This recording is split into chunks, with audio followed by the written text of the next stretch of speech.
একজন অরাজনৈতিক ব্যক্তিত্ব আনিসুল হক। তার জীবনে কখনো সে রাজনীতি করে নাই। আমাদের এই কসবা আখাউড়া সহ সারা বাংলাদেশকে সে একটা কারাগারে পরিণত করেছিল। এই আনিসের দুর্বৃত্তায়নের শিকার সবচেয়ে বেশি আমি মনে করি এই বায়েকবাসী। কারণ তার একজন সহকারী এই গ্রামের ছিল, এই ইউনিয়নের ছিল। তার যা খুশি সে সবকিছু করেছে। আল্লাহ পাক বিচার করেছেন। তারা 4 তারিখ পর্যন্ত তাদের দ্বন্দ্ব তারা বাংলাদেশের জনগণকে বৃদ্ধাঙ্গুলি দেখেছিল।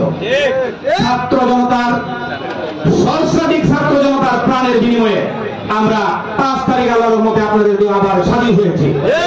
হে আনিস, এখন তুমি কোথায় আছো? সবকিছুর মালিক আল্লাহ, ইজ্জত দেওয়ার মালিক আল্লাহ, ইজ্জত কায়দা নেওয়ার মালিক আল্লাহ। আনিস, তুমি আমার প্রাণ প্রিয় নেত্রী দেশনেত্রী বেগম খালেদা জিয়াকে গৃহহারা করেছো। তোমরা এক কাপড়ে ঘর থেকে বের করে দিয়েছো।